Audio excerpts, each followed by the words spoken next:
Hello बच्चों, मैं हूं आर.के. सिंह और आप देख रहे हैं ट्रांजिस्टर फिजिक्स। आज के डिस्कशन में हम लोग समझेंगे कि ट्रांजिस्टर एज अ स्विच और transistor as an inverter. Actually transistor का सेम डिजाइन आप इन्वर्टर में भी यूज कर सकते हो, एम्पलीफायर में भी यूज कर सकते हो और स्विच में भी यूज कर सकते हो। डिजाइन सेम होता है, लेकिन ट्रांजिस्टर्स का मोड अलग अलग होने के कारण ट्रांजिस्टर्स आपको अलग अलग मोड में अलग अलग ऑपरेशन दे सकता है। ठीक है, तो हम लोग अभी पढ़ेंगे transistor as a switch, main focus उस पर होगा। लेकिन यहाँ पे आप ट्रांजिस्टर एंड एम्पलीफायर के भी कंसेप्ट को बहुत अच्छे से समझ सकते हो। ये बहुत रिलेटेड टॉपिक है, इसलिए आपको डरने की जरूरत नहीं है। डिजाइन सेम होता है हर एक सिचुएशन में, क्योंकि एक ही डिजाइन से अलग अलग मोड हो सकते हैं। ठीक है, जो मैंने आपको प्रीवियस वीडियोस में बताया था। अब इंपॉर्टेंट यहाँ ये है कि ट्रांजिस्टर एज अ स्विच का डिजाइन कैसे बनाया जाए। तो पहला इंपॉर्टेंट पॉइंट है कि आप किसी भी ट्रांजिस्टर को किस मोड में ऑपरेट करना चाहते हो, ये एक इंपॉर्टेंट है। जैसे हम यहाँ पे ट्रांजिस्टर्स को ऑपरेट करना चाहते हैं कॉमन एमिटर मोड में। इसका क्यों आप ऑपरेट करना चाहते हैं इसे कॉमन एमिटर मोड में? ताकि मुझे करंट एम्पलीफिकेशन फैक्टर ठीक ठाक मिले। ठीक है, that's why I prefer common emitter mode. आप कुछ और भी मोड को प्रेफर कर सकते हो। ठीक है, अब यहाँ पे इंपॉर्टेंट ये है कि मैं इसको कॉमन एमिटर मोड में यूज कर रहा हूँ। ठीक है, तो ध्यान से देखिए, ये हमारा कॉमन एमिटर सेगमेंट हो गया। आप अगर इस डिजाइन को अच्छे से देखेंगे तो इतना तो समझ में आ गया होगा कि एमिटर हमारा कॉमन बनने वाला है, बेस हमारा इनपुट होने वाला है और कलेक्टर हमारा आउटपुट के तौर पे काम करने वाला है। अब इंपॉर्टेंट ये है कि सर ये तो मैं समझ गया, अब यहाँ पे रेजिस्टेंसेस और बैटरी का कनेक्शन क्या है। किसी भी ट्रांजिस्टर्स और डायोड को आप डायरेक्ट कनेक्ट नहीं कर सकते बैटरी से, क्योंकि इसका देखिए जब ये फॉरवर्ड बायस बनेगा तो इसका रेजिस्टेंस बहुत कम होगा, जिससे इसका करंट बहुत हाई हो सकता है और आपका ट्रांजिस्टर डैमेज हो सकता है। उस डैमेज से बचने के लिए जब भी बैटरी का हम लोग यूज करते हैं ट्रांजिस्टर्स में या डायोड्स में, हम हमेशा एक्सटर्नल रेजिस्टेंसेस को भी एफर्ट में लाते हैं। यहाँ पे एक्सटर्नल रेजिस्टेंस दो काम करते हैं। एक तो ये ट्रांजिस्टर्स के करंट में, यानी यहाँ पे करंट के फ्लो को कंट्रोल करते हैं, प्लस ये आपका वोल्टेज वाले रिलेशनशिप को भी अफेक्ट करते हैं। So these are the two main work of resistances. So आपको बिल्कुल डरना नहीं, आप ध्यान से देखिए कि कैसे पिक्चर बनाया जाता है। ठीक है, मैं कॉमन एमिटर मोड में ऑपरेट कर रहा हूँ। अब मैं आपको बताता हूँ कि यहाँ पे एक रेजिस्टेंस मैंने आरबी लगा दिया, बैटरी से कनेक्ट करने से पहले मैंने एक रेजिस्टेंस आरबी लगा दिया और यहाँ पे एक रेजिस्टेंस मैंने आरसी लगा दिया। ठीक है, अब आप यहाँ पे बैटरी से कनेक्ट कर सकते हो। ये हमारा इनपुट वोल्टेज है और ये हमारा हो गया। ठीक है, यहाँ पे भी एक बैटरी हमने कनेक्ट कर दिया। इस वोल्टेज को आप वीसीसी कह सकते हो और ये मैं इनपुट वोल्टेज कर रहा हूँ। ठीक है, एक और चीज यहाँ समझने वाली बात है, ज्यादातर लोग यहाँ पे क्या कंफ्यूज होते हैं। मैंने यहाँ पे इनपुट वोल्टेज दिया है। ठीक है, बुक्स में क्या होता है, एनसीईआरटी बुक्स में जो डिजाइन बना दिया है उसमें थोड़ा मुझे डिफिकल्टी लगता है। डिफिकल्टी ये है कि वो थोड़ा गलत भी मुझे ऐसा लगता है, क्योंकि वहां पे इनपुट वोल्टेज पैरेलल में लगा दिया जाता है, जो कि सही नहीं है। एक्चुअली में यहाँ पे एक बैटरी होता है और इनपुट वोल्टेज सीरीज में होता है। ठीक है, वो बैटरी का काम ये है ताकि ये हर समय फॉरवर्ड मोड में रहे। इसके बारे में हम लोग अलग से बात करेंगे, ये सिलेबस का पार्ट नहीं है। ठीक है, अब हम लोग समझते हैं कि यहाँ पे ये काम कैसे करता है। तो this is the real diagram. अब कुछ लोग ये सोचेंगे कि सर आपने आरबी यहाँ कनेक्ट किया तो आपने आरसी को यहाँ कनेक्ट क्यों नहीं किया, यहाँ कनेक्ट क्यों किया? बहुत ही लॉजिकल क्वेश्चन है। आप ध्यान से देखिए, हमारा इनपुट वोल्टेज तो ये है, मैं मानता हूँ। So this is our input voltage, ये बात बिल्कुल तय है। लेकिन हमारा आउटपुट वोल्टेज ये है। अगर आप सोचो इस आरसी को आप यहाँ रखोगे तो आउटपुट वोल्टेज हमेशा वीसीसी ही होगा। मतलब आप इनपुट में कुछ भी चेंज करो, आपको आउटपुट वोल्टेज फिक्स मिलेगा। अगर ये 10 वोल्ट का है तो आपको output voltage 10 volt any time मिलता रहेगा। तो बताइए फिर इनपुट कंट्रोल कहाँ कर रहा है आउटपुट को, जो कि ट्रांजिस्टर्स के जस्ट अगेंस्ट है। हम लोग ट्रांजिस्टर्स का यूज इसलिए करते हैं ताकि इनपुट से आउटपुट को कंट्रोल कर सके। दैट्स व्हाई ट्रांजिस्टर्स हम लोग यूज करते हैं। अगर आप सोचो कि आरसी को यहाँ रख दोगे तो आउटपुट हमेशा वीसीसी के बराबर होगा, जो कि आपको लग रहा है कि ट्रांजिस्टर्स का यूज फिर बेकार हो जाए। उतना ही वीसीसी मुझे चाहिए तो मैं बिना ट्रांजिस्टर्स के भी तो वो वीसीसी ले सकता हूँ। तो इस डिजाइन को क्यों बनाया जा रहा है? ठीक है, तो आरसी यहाँ कंट्रोल लगा है। अब आरसी के यहाँ आने से दो बड़े इंपॉर्टेंट पॉइंट हो जाते हैं। आरसी यहाँ आता है तो आप जरा ध्यान से देखोगे, आउटपुट वोल्टेज में आपका इफेक्ट बदलने वाला है। अगर आरसीसी नहीं होता तो आउटपुट वोल्टेज फिक्स होता वीसीसी, लेकिन बिकॉज ऑफ दिस आरसीसी, समझ में आया, यहाँ पे करंट का फ्लो होगा। अगर सोचिए आप करंट का फ्लो ऐसे होगा, ठीक है, तो अगर करंट का फ्लो ऐसे होगा, जिस करंट को हम लोग आईसी कहते हैं, जो इधर से ऐसे जाएगा। ठीक है, तो देखिए आईसी कैसे जाएगा, ध्यान से सोचिए, आईबी ऐसे जाएगा और आईसी ऐसे जाएगा। अगर आईसी ऐसे जाएगा तो यहाँ पे वोल्टेज का ड्रॉप होगा, जो कि आउटपुट वोल्टेज को इफेक्ट करेगा, इसलिए आरसी यहाँ लगाया है। ठीक है, अब इंपॉर्टेंट ये है, कुछ लोग ये सोच रहे होंगे सर यहाँ इनपुट आउटपुट वोल्टेज कैसे कंट्रोल हो रहा है। अब जरा अगर ध्यान से इस पिक्चर को देखें तो आप बहुत अच्छे समझ पाएंगे। अगर मैंने यहाँ पे इनपुट वोल्टेज बढ़ाया, ठीक है, मैंने यहाँ पे क्या बढ़ाया, इनपुट वोल्टेज, तो देखिए अगर मैंने यहाँ पे इनपुट वोल्टेज बढ़ाया तो आपका इनपुट करंट बढ़ेगा, बिल्कुल, और आप जरा ध्यान से देखिए इनपुट वोल्टेज जो है वो इनपुट करंट को इन्फ्लुएंस करेगा, इधर वाले करंट को इन्फ्लुएंस करेगा। और ये करंट से रिलेटेड है आउटपुट करंट, जो हम लोग एम्प्लीफिकेशन फैक्टर में पढ़े थे। ये करंट से रिलेटेड है आउटपुट करंट। और अगर ये करंट रिलेटेड है तो ये करंट ऑब्वियस सी बात है बढ़ेगा। और जब ये करंट बढ़ेगा तो यहाँ के अक्रॉस वोल्टेज क्या होगा, बढ़ेगा। और यहाँ के अक्रॉस वोल्टेज बढ़ेगा तो आउटपुट वोल्टेज आपको कम मिलेगा। यानी ये लॉजिकली समझ में आ रहा है कि आप इनपुट वोल्टेज बढ़ा रहे हैं तो इनपुट करंट बढ़ रहा है, इनपुट करंट बढ़ा रहे हैं तो आपका आउटपुट करंट बढ़ रहा है बीटा टाइम्स, और आउटपुट करंट बढ़ा रहे हैं तो यहाँ आरसी के अक्रॉस वोल्टेज बढ़ रहा है और नेट आउटपुट वोल्टेज आपको कम मिलने वाला है। मतलब यहाँ इनपुट और आउटपुट वोल्टेज का रिलेशनशिप आप स्टेब्लिश कर सकते हैं। ये डिजाइन आप कुछ भी स्टेब्लिश कर सकते हैं। इनपुट वोल्टेज आउटपुट वोल्टेज का relationship, input current output current का relationship, input voltage output current का रिलेशनशिप, कुछ भी, ठीक है। अब इंपॉर्टेंट ये है कि इसको हम लोग समझे कैसे, ये डिजाइन कैसे हमारे काम का डिजाइन है, ठीक है। तो हम लोग इस डिजाइन को समझेंगे। तो अब हम लोग समझने की कोशिश करेंगे कि ये डिजाइन हमारे किस तरह से हम लोग इस डिजाइन को समझ सकते हो, इसका वर्किंग क्या है। ध्यान से देखिए आप तो पूरा गेम समझ जाएंगे। अच्छा आप सोचो कि पहले इनपुट वोल्टेज और यहाँ पे इस रूल को देखो, यहाँ पे इस सर्किट को देखो, ठीक है। बहुत सारे बुक्स में आपने बहुत कुछ पढ़ा होगा, लेकिन मैं आपको सिंपल बता रहा हूँ। ये इनपुट वोल्टेज हमारा, अच्छा बताइए ये फॉरवर्ड बायस है। फॉरवर्ड बायस जब कोई सिलिकॉन होता है तो उसमें हर सिलिकॉन का अलग होता है, जर्मेनियम का अलग। तो बताइए यहाँ आपको कम से कम कितना वोल्टेज चाहिए इसको ब्रेक करने के लिए, इस डिप्लीशन रीजन को ये करने के लिए। तो 0.7 वोल्ट का ड्रॉप होता है डिप्लीशन विड्थ में, जो डिप्लीशन हमारा विड्थ बनता है वहां पे 0.7 वोल्ट का ड्रॉप होता है। तो आप सोचिए कि यहाँ पे जो भी वोल्टेज आप दोगे 0.7 यहाँ पे ड्रॉप होगा। तो आपका यहाँ इफेक्टिव वोल्टेज क्या है, V माइनस 0.7। अब आप सोचिए यहाँ से जो करंट फ्लो होगा उसका, इस करंट का हम लोग लिख सकते हैं IB। आप चाहो तो केवीएल रूल का भी यूज कर सकते हो, मैं केवीएल रूल का यूज नहीं कर रहा हूं, मैं सिंपल लिख रहा हूं VI माइनस BB, तो VI माइनस BBE। अच्छा बताइए तो IB का जो वैल्यू होगा आप ध्यान से देखो, तो IB इज इक्वल टू लिखूंगा मैं VI minus BBE, net voltage जो इसके अक्रॉस ड्रॉप हो रहा है, बाई RB। सो ये हमारा इनपुट करंट का वैल्यू हुआ। अब आप देखो ये हमारा इनपुट करंट का वैल्यू, मतलब ये हुआ कि जैसे जैसे अगर हमारा इनपुट वोल्टेज 0.7, अगर सिलिकॉन की बात करें तो 0.7 से ज्यादा है तभी इनपुट करंट हमारा होगा। अगर इनपुट वोल्टेज 0.7 से कम है ये इक्वेशन काम नहीं करेगा। क्यों नहीं करेगा, क्योंकि इनपुट वोल्टेज अगर हमारा 0.7 से कम होगा तो यहाँ पे ये डायोड, ठीक है, फॉरवर्ड बायस मोड में नहीं ऑपरेट हो पा रहा है, ठीक है, क्योंकि ये सफिशिएंट वोल्टेज नहीं दे पा रहा है, तो ये डायोड आपका ऑपरेट नहीं होगा, ठीक है। पहला इंपॉर्टेंट पॉइंट तो ये हो गया। तो ये हमारा पहला रिलेशनशिप है और ये तभी वैलिड है जब हमारा input voltage greater than VBE हो। ये बात बड़ा इंपॉर्टेंट है, ठीक है। अब सेकंड पॉइंट जो हमारे लिए इंपॉर्टेंट है कि सर हमने इनपुट रिलेशनशिप तो निकाल लिया, अब आउटपुट रिलेशनशिप को देखिए।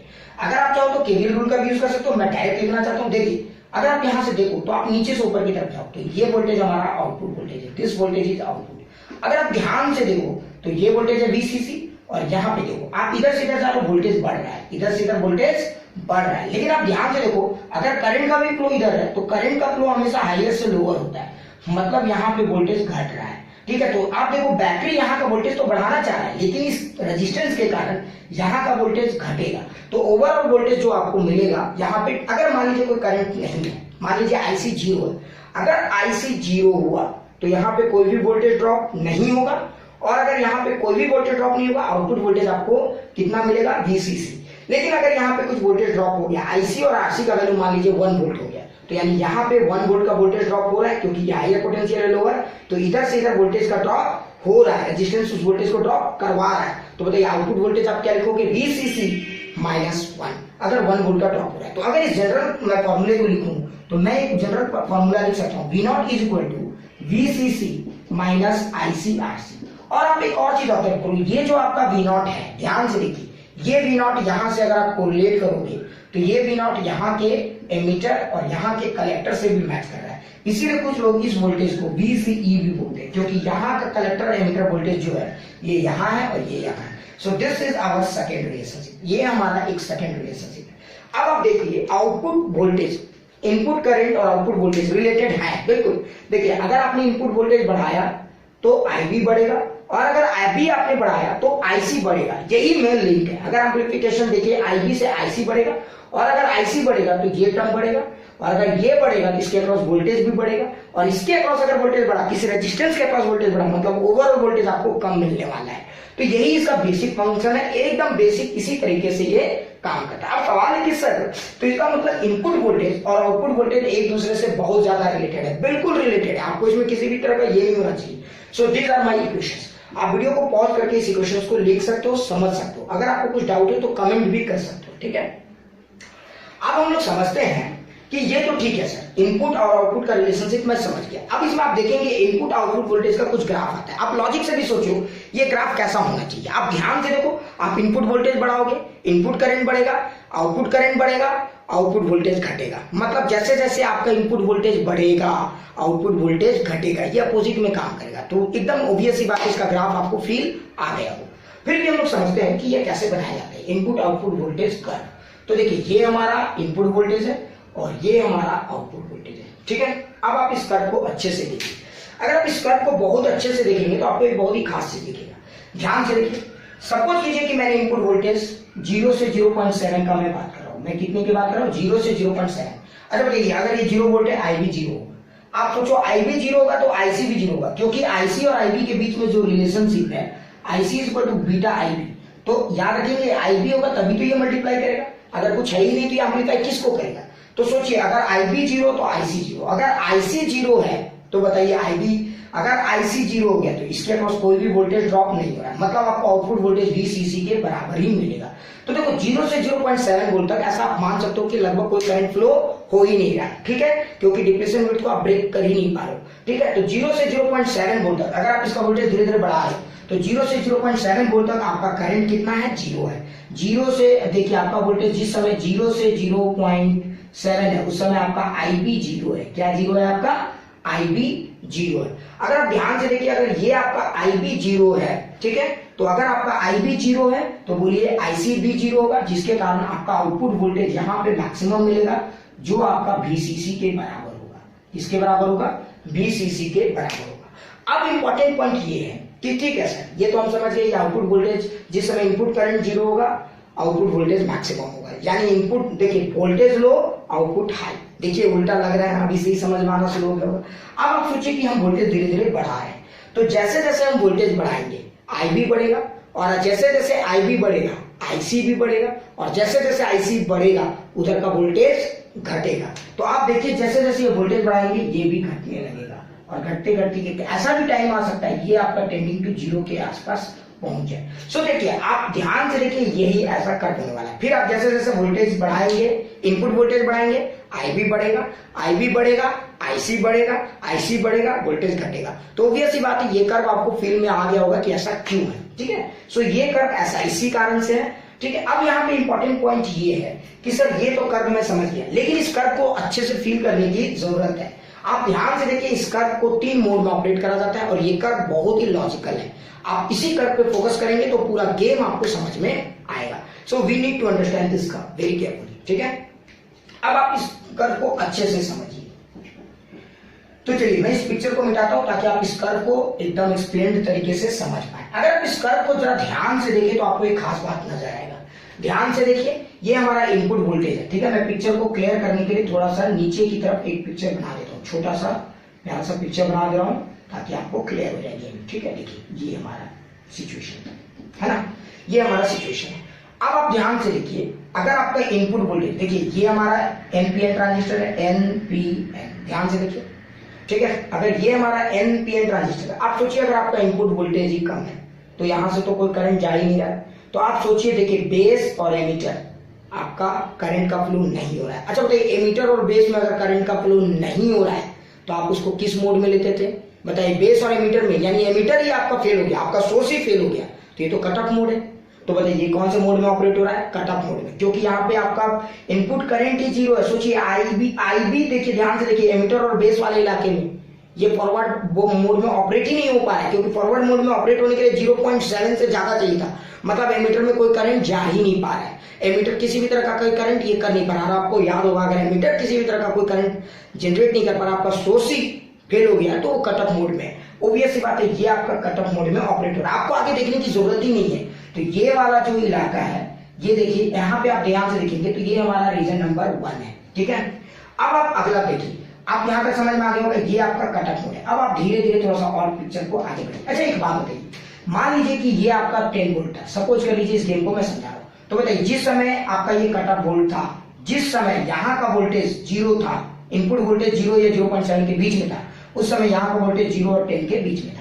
तो मतलब यहाँ पे आपको आउटपुट बोलते हैं देखिए 10 और ये बी। तो देखिए यहाँ पे तो ये आपका 0 के आसपास है और ये आपका 10, तो देखिए ये भी रिवर्स बायस था। इसीलिए मतलब यहाँ पे रीजन 1 जो है, तो इस पिक्चर को मैं बहुत अच्छे से एक्सप्लेन कर देता हूँ। आप ध्यान से देखिए, मैं रीजन का नाम भी लिख देता हूँ ताकि आपको गेम क्लियरली समझ में आ जाए। तो देखिए रीजन 1 मैं ऐसे लिख रहा हूँ रीजन, ठीक है, ठीक है। रीजन 1 ध्यान से देखिए, रीजन 1 आप अच्छे से देखिए, रीजन 2 भी आप देखिए, रीजन 3 भी देखिए, ठीक है। अगर आप रीजन 1, 2, 3 को देखेंगे, इस पिक्चर को मैं थोड़ा आगे बढ़ा रहा हूँ, अच्छे से समझेंगे हम लोग, ज्यादा हटपट नहीं करेंगे। ये हमारा रीजन है। अच्छा तो यहाँ पे VBE को देखिए और यहाँ पे आप VBE और VBC को देखिए, ये हमारा सिचुएशन है, ठीक है। अब आप यहाँ पे देखिए, यहाँ पे कंडीशन हमारा चलेगा, ठीक है। यहाँ पे कंडीशन क्या है और ये कौन से मोड में ऑपरेट हो रहे हैं, ठीक है। ये आप मोड ऑफ ऑपरेशन भी लिख सकते हो, मोड ऑफ ऑपरेशन आप ध्यान से देखिए, प्लस, ठीक है। इसका एप्लीकेशन मोड भी आप आगे लिख सकते हैं, हम लोग उस पर बात करेंगे। रीजन 1 देखिए, इनपुट वोल्टेज आपका लो है तो VBE आपका कट ऑफ मोड में है। तो अगर आपका यही कट ऑफ मोड में VBE कट ऑफ है तो बताइए ये कट ऑफ है। और आप ध्यान से देखिए, ये जब 0 और ये देखिए कट ऑफ मोड में, तो सोचिए ये 0 होगा, ये 10 होगा, तो ये भी 10 होगा। देखिए N is at 10 and P is at 0, तो again N is at higher, मतलब ये भी आपका कट ऑफ मोड में है। तो कंडीशन जो भी हो बाद में हम लोग बात करेंगे। यहाँ पे IC आपका 0 होगा, ये कंडीशन है, मतलब इनपुट करंट 0 है तो आपका आउटपुट करंट भी 0 होगा। और मोड ऑफ ऑपरेशन क्या है, ये किस इलाके में ऑपरेट हो रहा है, तो ये ऑपरेट हो रहा है आपका कट ऑफ मोड में, ठीक है। तो यहाँ पे आप रिवर्स बायस लिखिए, ठीक है, रिवर्स बायस, और यहाँ पे आप लिखेंगे कट ऑफ मोड, ठीक है। ये आपका कट ऑफ मोड, ठीक है, ये एक्चुअली आपका रिवर्स बायस में ऑपरेट हो रहा है। आप सेकंड में आइए, सोचिए कि थोड़ा सा वोल्टेज मैंने बढ़ाया तो थोड़ा सा करंट बढ़ा। अगर थोड़ा सा करंट बढ़ा तो बताइए ये तो फॉरवर्ड हो गया, मतलब अगर आपने थोड़ा सा करंट बढ़ाया तो ये फॉरवर्ड मोड में आ गया, तो ये आपका फॉरवर्ड बायस हो गया। लेकिन आप सोचिए, अगर ये फॉरवर्ड बायस हो गया, क्या यहाँ पे आपने थोड़ा सा करंट बढ़ाया तो यहाँ भी थोड़ा बढ़ा? क्या यहाँ 0 से 10 तक ये 10 अचानक से ड्रॉप हो जाएगा? बिल्कुल नहीं। इस 10 का वैल्यू मान लीजिए आप कुछ भी ले सकते हो, जैसे आपने इसको 2 वोल्ट बढ़ा दिया, 2 वोल्ट है, और ये वोल्ट आपने ले लिया 1, सपोज कर लेते हैं, एग्जाम्पल बताएं, ये 8 वोल्ट हुआ, तो देखिए ये आपका फॉरवर्ड बायस हो गया। लेकिन अभी भी ये इतना वोल्टेज नहीं घटा है कि आपका N जो है वो हायर पे ना है। देखिए अभी भी NP के कंपैरिजन में आपका हायर पे ही है, इसलिए इस मोड को भी आप क्या बोलोगे, रिवर्स मोड, क्योंकि N is at higher mode. तो देखिए ये रिवर्स मोड है। और आप जरा ध्यान से देखिए, VBE फॉरवर्ड और रिवर्स, मतलब करंट का फ्लो चल रहा है, आगे जाके करंट वहां भी चल रहा है, मतलब ये जो मोड है इसी मोड को हम लोग कहते हैं एक्टिव मोड। हम लोग क्या कहते हैं इस मोड को, एक्टिव मोड, ठीक है। आप थर्ड में लेंगे और थोड़ा सा वोल्टेज बढ़ाएंगे, ये तो फॉरवर्ड रहेगा, लेकिन अगर आपने और वोल्टेज बढ़ा दिया तो एक ऐसा भी टाइम आएगा जब यहाँ पे वोल्टेज ड्रॉप घट के बहुत कम हो जाएगा। और अगर आपका यहाँ पे वोल्टेज ड्रॉप बहुत ज्यादा बढ़ जाएगा तो यहाँ ओवरऑल वोल्टेज घटेगा, और जब यहाँ पे वोल्टेज घटेगा तो N आपका लोअर पोटेंशियल में पहुंच जाएगा, जिसके कारण ये मोड हो जाएगा फॉरवर्ड बायस, और ये तो ऑलरेडी फॉरवर्ड बायस है। आप देखिए फॉरवर्ड बायस और फॉरवर्ड बायस, इस मोड को हम लोग कहते हैं सैचुरेशन मोड। इस मोड को हम लोग क्या कहते हैं, सैचुरेशन मोड। अगर आप इस चीज को अच्छे से देखें तो आप पूरा गेम को समझ गए होंगे। आप ध्यान से देखिए इस गेम को, मुझे नहीं लगता कि आपको समझने में कोई दिक्कत होगा। अब देखिए रीजन 1 है, रीजन 2 है हमारा, और रीजन 3 है ये, ठीक है। अब देखिए IC is equal to 0, cut off mode में तो खैर कोई करंट ही नहीं होता है। एक्टिव मोड और सैचुरेशन मोड में क्या है, ज्यादातर लोग सोचते हैं कि sir IC is equal to beta IB का जो कंसेप्ट है वो कब वैलिड है। एक चीज याद रखेंगे, सैचुरेशन मोड में आपका IC जो है हमेशा बीटा IB से कम होगा, क्योंकि सैचुरेशन मोड में कलेक्टर करंट उतना जाता ही नहीं। याद है वो सारा चार्जेस कहां पे डिपॉजिट होते थे, बेस में डिपॉजिट होते थे। तो मतलब आप जो लिखते हो IC is equal to beta IB, याद रखना सिर्फ वो कब वैलिड है, एक्टिव मोड में। ये कब वैलिड है, एक्टिव मोड में। ये आपका वैलिड तब होगा जब आपका एक्टिव मोड होगा। अदरवाइज जनरल सिचुएशन में सैचुरेशन मोड में बीटा टाइम तो करंट जाता ही नहीं है, क्योंकि सैचुरेशन मोड में तो लग रहा था कि जाएगा। ये जो फॉर्मूला आप लोग किसके लिए पढ़ते थे, IC is equal to beta IB, I is equal to alpha, IC is equal to alpha I, ये सब एक्टिव मोड में थे, नॉर्मल सिचुएशन के लिए थे। लेकिन सोचो जितना जाना चाहिए था उतना चार्ज तो अब नहीं जा रहा है सैचुरेशन मोड में। वो चार्ज कहां जमा हो रहा है, इतना। तो बताइए जाना चाहिए था कुछ और जा रहा है कुछ। जाना चाहिए था कितना, बीटा IB, लेकिन जा रहा है उससे कम। तो यहाँ पे जो आपका IC होगा वो बीटा IB से कम होगा। ये बड़ा इंपॉर्टेंट पॉइंट है, यहां से आपको सवाल पूछा जा सकता है। ये बड़ा इंपॉर्टेंट। ज्यादातर लोग कंफ्यूज हो जाते हैं, ये समझ ही नहीं पाते